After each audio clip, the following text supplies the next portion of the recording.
I'd like to acknowledge and pay respect to the traditional owners of the land on which I'm coming to you.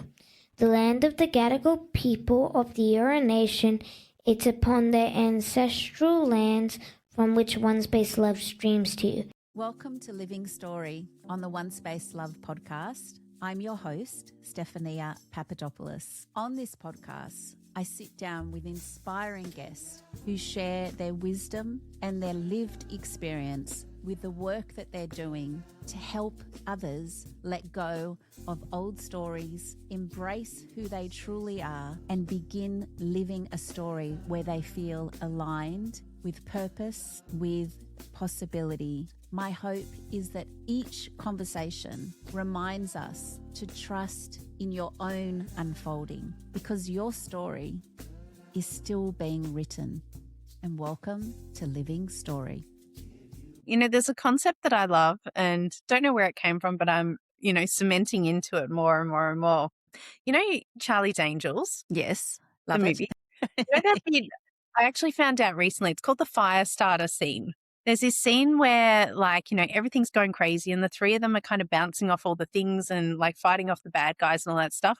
At some point, they jump into the boat and they take off. Yes. Yeah, I think it's in Full Throttle. Yes. I think of sometimes in business, I think that there's these Charlie's Angels moments where something in your brain just kind of clicks and you're like, I don't actually know what's going to happen or how it's going to happen.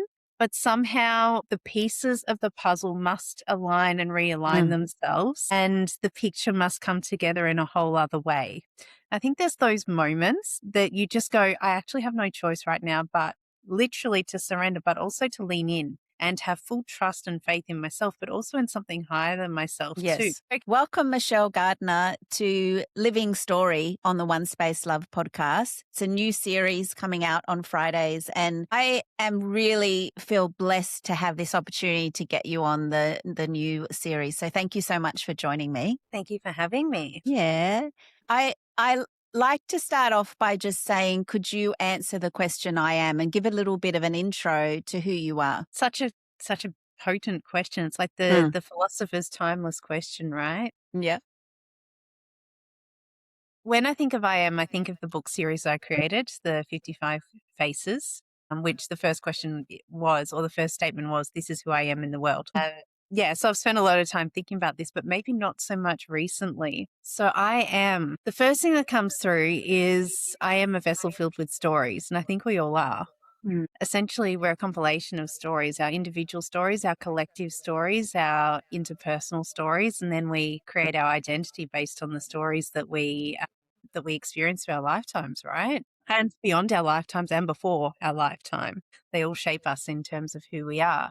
So who does that then make me? At this point in life, I'm a woman. I identify as a woman. I'm proud to be a woman. I'm intuitive. I'm creative. I'm inspired by the things that we get to do in our lifetime and by doing big things in our lifetime and by big ideas and big concepts. What else am I inspired by? And I think, just love itself. And we get to be for one another through that experience, through all of the experiences, who we get to be for another and how we get to contribute to each other's experiences. Beyond that, I love traveling. I love the world. I love seeing the world. I love being exposed to things that are unfamiliar. I love being stretched. I love being curious. And I love being shaped by the experiences that I've had. And I've had a lot of experiences in life. That you have. And I mean, that was probably my number one favorite answer to that statement that I ask all the guests since I've been doing the OneSpace Love podcast. So thank you so much for that answer, that beautiful insight into who you are. You are very much helping women to share stories. What is it that, because I know there's a personal background where in your 20s you worked in child protection. Was there a particular chapter in your life that helped shape your story to help you move into be able to help other people, children, women, open up and share their stories? Yeah, I think that there have been many, many chapters. And it's fun because sometimes people will say to me, how did you go from doing social work, child protection, to doing what you do now? And I think if you are brave enough to ask questions and be curious and to trust that you will be given nuggets of the answers and to follow that path, almost like Hansel and Gretel, then you'll be led wherever it is that you need to go. So, I mean, when I was 22 and I started out in child protection, I was doing like front end work, which was pretty intense. But I mean, what was my job? My job primarily was to go out and meet people and to ask them about their lives and to gather that information and to tell stories, like whether I was speaking to psychologists, to schools, to, other child protection professionals, sometimes to courts and all of those kind of things. It's all Yeah. about gathering information and being able to see like the bigger picture of what was going on here for this family and being able to curate a narrative around that to ideally support the kids in the situation. Obviously, we know enough about child protection to know that's not always the way that things line up, but to curate a perspective that supported that family in some way, which then, the little path led to me running forums and events and leadership training and all kinds of things that were all about helping young people that had a lived experience of child protection. Within that sector still, like within that, just to clarify. Yeah. So primarily in that sector to help them to advocate for change at a systemic level. The child protection system, like we're also talking about the education system, the health system, the mental health system a lot as well, and all of the cross-secting systems because they all affect young people's lives, right? Yes, When they're absolutely. involved in state care. So, and it was actually, I was in my mid-30s and I'd reached this point where I was like, okay, now what happens next? There have been several women that were not necessarily in my world as such, but that I was aware of who were all based in Melbourne that had all passed away for different reasons, all quite traumatic reasons. And every time that happened, I asked myself, like, what am I actually doing here? Like, if there's something more that I've got to offer and I'm not stepping fully into that, because I knew that I was holding back in some way. I knew there was something that I could create myself. However, it was easy enough to stay where I was, and I was given so much creative freedom that I didn't have any need to go anywhere else, and I loved what I was doing. And so there was this higher sense of there's something else that I can step into that's there if and when I want to. And it was at that time where I'd also outgrown my female role models. And I was like, okay, what are my choices here? Because there's always choice, right? I was like, my choices are that I can become the female role model because if I outgrow my female role models, that means that there must be somebody that I can inspire and or I find other female role models. And those two things kind of had to happen in tandem. So yeah, the Aspire series was created and that largely, it started as women's circles. And I joke that it's like a women's circle that blew up because it pretty much is. And I called it the Aspire series because I always wanted to honor the young people that I worked with. And I spent a long time advocating for young people to raise the aspirations of young people. So I love that it's deeply connected to the grassroots community-based work. And I decided that, no matter how high and far and wide it went, I always wanted to be able to connect back to that essence. So yeah, that was fundamentally where and how, the roots of Aspire and my work came from. And through that time, I studied child psychoanalytic psychotherapy and narrative therapy and community work. And I did coaching stuff. I did yoga teaching stuff. I went down every possible rabbit hole of women's work and spiritual stuff and all of the things that There must have been some sense of connection with self, with your inner self. And so I saw that you studied with Moksha Yoga. I actually know Emma Palmer, the founder of Moksha Yoga. So Yes. she is an incredible woman, and I was really happy to see that she was one of your teachers. So is there a particular practice that through all that you've studied that you've taken in to help you tune in and have that awareness? Like, is there something you do daily that you can share just before we move on to the Aspire series? Yeah. Yeah. Two primary things. The Yep. first is journaling and writing. So for many years, I've written a lot. It was actually after my grandmother died that I felt a really strong call to start writing. And that also, I would say, began my spiritual awakening or opening up, I suppose. Okay. And at that time, Why was that? Yeah, sorry, just why was that? What happened there? Yeah. well, it's funny because I don't think I had a huge level of awareness of what it was at that point. But looking back now, I believe that two women that have passed over, my grandmother and also a friend of mine, Tina, who died of breast cancer, I believe that the two of them feed the spirit of the work that I do. because I believe that if we create something in this world, there's an energetic link to somewhere else that is feeding it and supporting its growth. And if we can tap into that, then, that helps support our backbone in what we create. So at that time, and I was actually speaking to someone on the weekend through the channels that we met through. I can't remember who it was, but we were talking about how often when somebody passes over, that will be an opening of a spiritual channel as Yes. a way to remain connected to that person. I think that actually was my grandmother, and I didn't actually know that that's what it was, and I didn't have that language until the weekend. So that was the time when I started writing, and I became interested in spiritual kind of concepts, and writing has been a huge part of my journey. And the second part would be movement practices, so yoga and dance. They've both been absolutely fundamental. And the reason why I did my yoga teacher training was because I'd spent so much time studying trauma in the brain. I wanted to know how trauma impacted the body.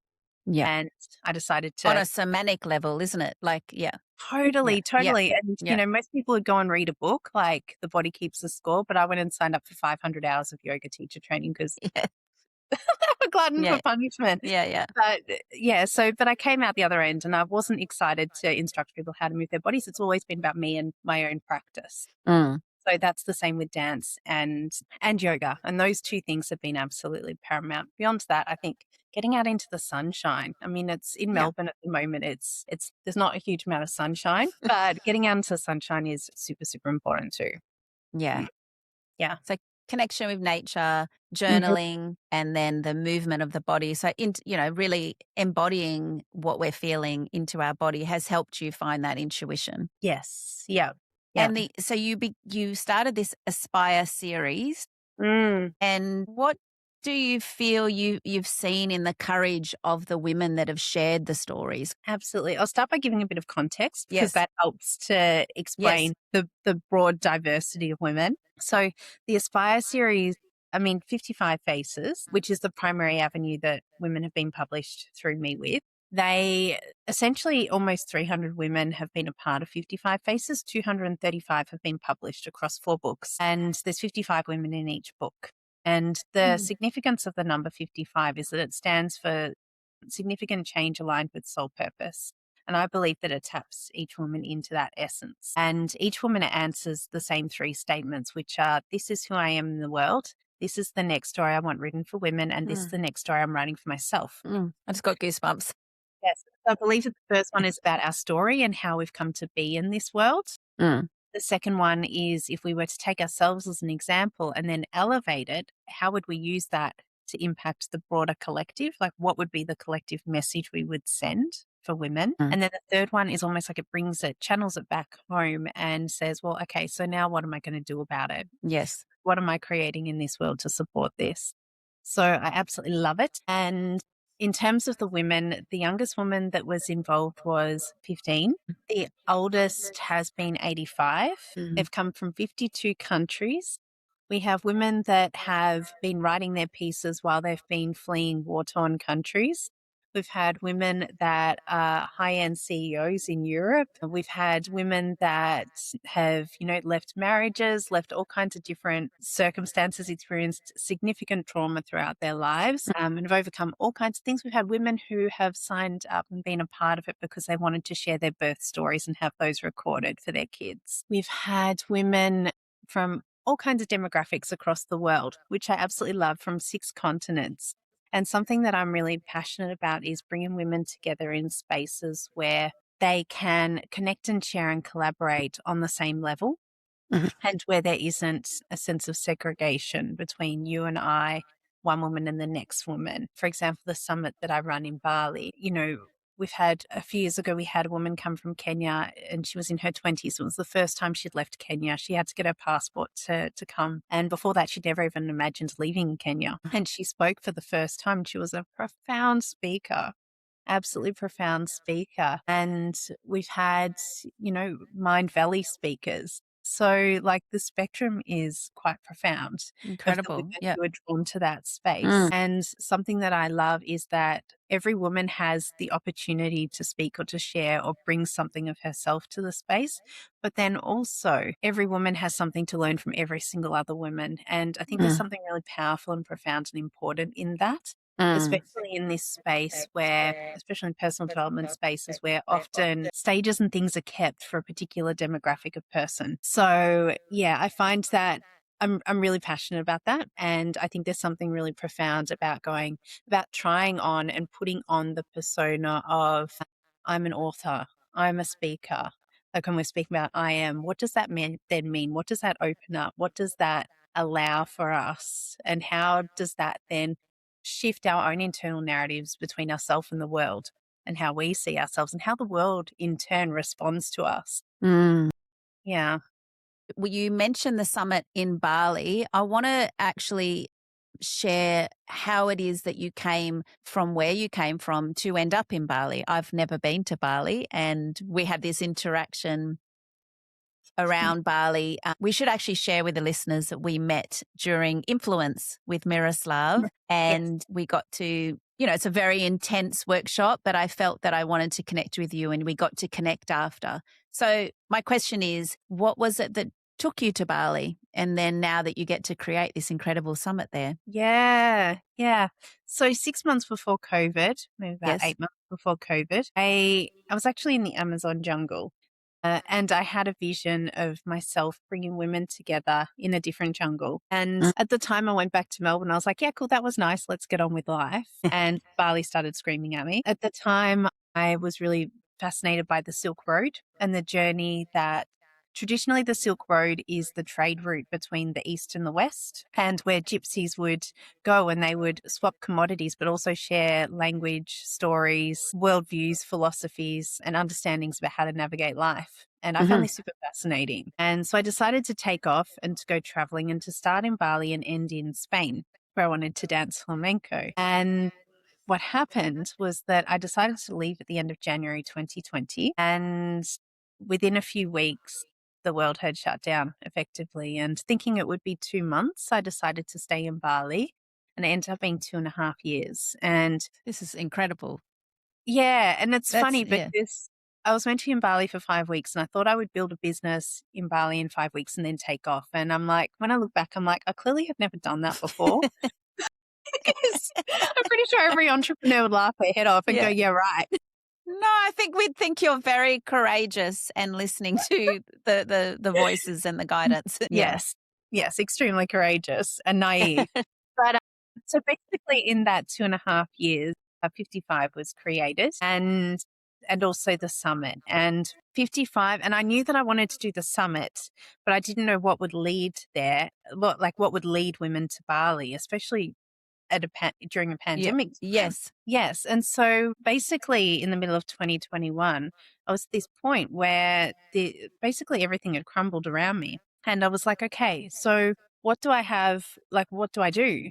And I decided to hand it over to the universe. I gave the universe 3 weeks. It was on a tight timeline. And I decided I would write down everything that came up, all the ideas that came up. And what happened during that time was this concept of 55 was created. And originally it was only going to be, I was going to be sharing one woman's story a day on social media over 55 days. And what happened, I created a Google Doc and I wrote a list of 100 women I knew and I just sent it out. And what happened in that time was that women came to me and they said, we'd actually love to be a part of this. Like it was almost instantaneously. And I had women that I didn't know start jumping in my inbox and say, oh my gosh, I'd love to be a part of this. I had women, it just seemed like it was just building momentum. And I think it was largely because it was that time. I decided from the outset it would be global and it basically took off. And it was at a time where I didn't have a huge amount of energy. I felt like my confidence was low. I was like, I don't actually know where next to step. And I just went, well, I don't know what to do. This has got momentum. I'm just going to feed it. And I'm just going to show up every day and post a thing, literally so simply on Facebook, Instagram, nothing flashy at all. And what happened during that time was I started running like a couple of online calls for the women to connect with each other. through those, they said, why don't you make a book? At the same time, I really wanted to honor the Balinese women at a time where, 90% of the income in Bali had gone. And I decided I would make 2 books. One would be global and one would be Bali, Indonesia based. And that would be an impact book that the global women would support and help to get it published. And so when I decided to put the word out, I had one woman who was maybe interested. And I went, well, I have one that's maybe interested. Let's just put a post on Facebook and say I'm going to publish 111 women's stories this year. And I did. And then I went, oh crap, no, I have to do it. So very much followed that thread. We launched our first 2 books and community just started growing with tendrils across the world. At the same time, I then decided to create the summit based on the fact that the women who were in the books would love to come to Bali and meet the Balinese women, but also to connect with each other. And we hosted our first summit just after COVID had finished. People were booking in for the summit while it was still COVID. And we had our first summit in the middle of 2023. And from there, I started working on the next 2 books. So the global book and the next one was the African book, in which case I knew 3 African women at that time. And I had people say, how are you going to make a book with 55 African women if you know 3? And I said, well, everybody knows somebody, so I'm not worried about that. So, The threads continue, right? Yeah. And that's the thing. Yeah. You ask the questions and Yeah. the answers will be given. Sometimes in the most random ways. And so we ended up connecting with 90 African women who we ended up publishing 55. So at this point, four of the 55 books have been created. There will be one more in the series, which will be the Aboriginal Australian women's book. And that will be the complete series, which is now really difficult because a year ago I decided to complete the series. And just recently, quite a few women have come to me and said, can we please be a part of the next Global 55? And I'm like, maybe it's not over.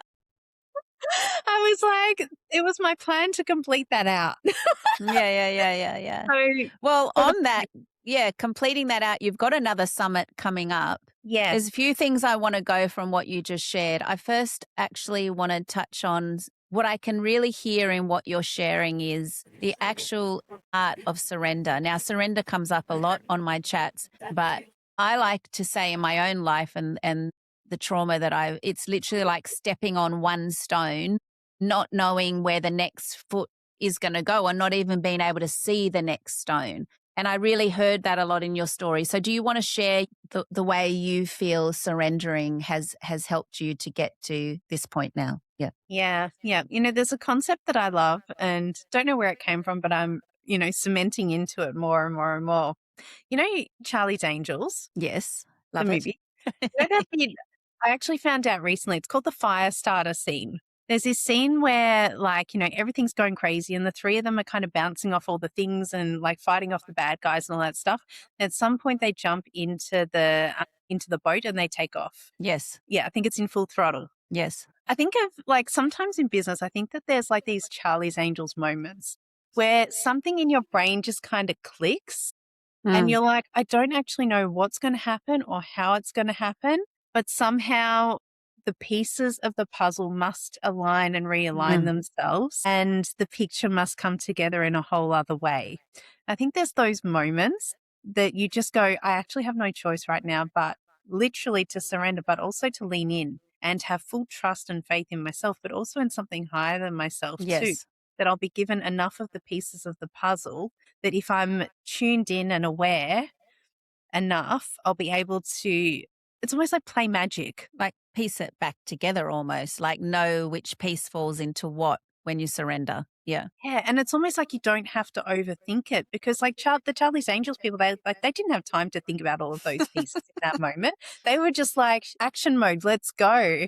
And they were just bouncing with what's in front of them. And I think we have those moments that I think some of it's intuitive, some of it is definitely about being connected, but also some of it is just just trusting that whatever's going to show up in front of you, you know what to do and you know where to move. And there's I was thinking about force last week. I think I was in a space last week where I was trying to force things to happen. Yeah. I'm glad you brought this up. Yeah.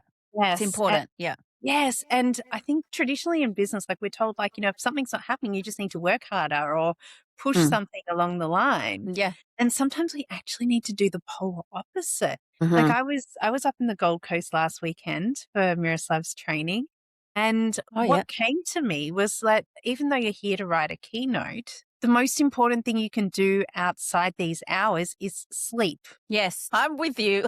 Like, that's the most important action you can Yes. do. Like, yes, you should be doing social media. You should be doing this. You should be following up messages and all that stuff. Mhm. But all I got was just show up for the days and sleep and trust that that's enough action. Yes. And sometimes that's the most important thing we can do because Mhm. then the answers come so much more easily. Mm. Yeah. I always say, what is the next step I need to take? One Mm. step at a time. Yes, Yeah. absolutely. And sometimes they're giant steps and sometimes they're tiny ones.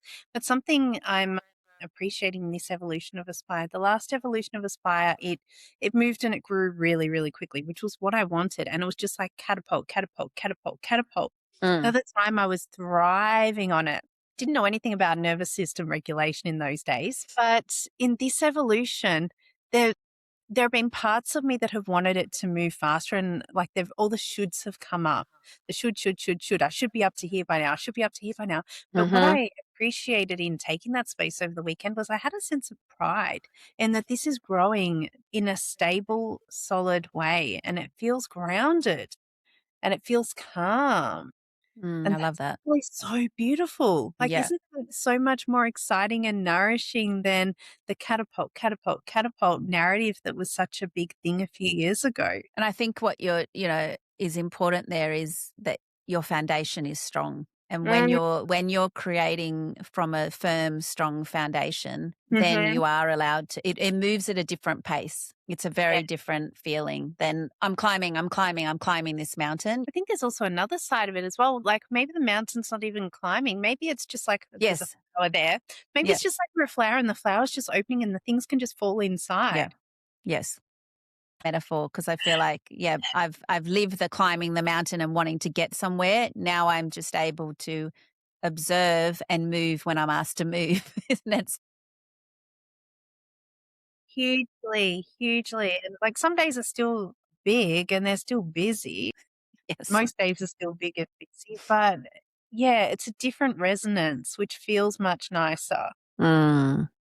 Well, I love that you're on Living Story because for me, Living Story is about showing guests that really showcase what it is to live story and what it takes to not be stuck in the past and to move forward and let your story be unwritten. Can you share currently what it is you're excited about right now in this moment Yes. What I'm excited about in this moment. that you're working on? Yeah. Yes. Yeah. So I'm excited about the summit, Mm-hmm. which is in the middle of August, 15th until the 19th of August. So that's in Bali. And it's beautiful and it's profound every single year. It's always felt different, but it's beautiful and it's profound. And I really enjoy the women who come together, the women that Mm. I attract. And I just enjoy having 4.5 days to just be Mm. in something that feels like a women's leadership playground. I love that it doesn't feel like it is something that has to be perfected. I love that it feels like I've never explained it in this way before, but this is where we're going. I love that it feels like it's a space where you can play and you can test and trial ideas and be supported and encouraged by a community of women. Mm. I love it. Yeah, who are there for the same purpose. And Mm. I love that for so many women, it's about testing and trying on like what it feels like to be on a global stage Mm. and a really beautiful stage as well. And to be doing that and then jumping in the pool like 15 minutes later. And, like all of the bits in between running around barefoot for 4 days. It's And share the venue that you're holding it at because I know, but just share with the listeners. Yeah. Yeah, it's called Soulshine, Mm. which is run by Michael Franti, who is an American muso. Beautiful, beautiful venue. It feels expansive and it feels like when you walk, like when you arrive there, you feel like something is opening up. You feel elevated. And when I decided to create this, I felt that I wanted to have it at Soulshine, but I asked some of the women who were a part of 55 what kind of venue they would love. And they all said the same thing, which was Oh, my feeling as well.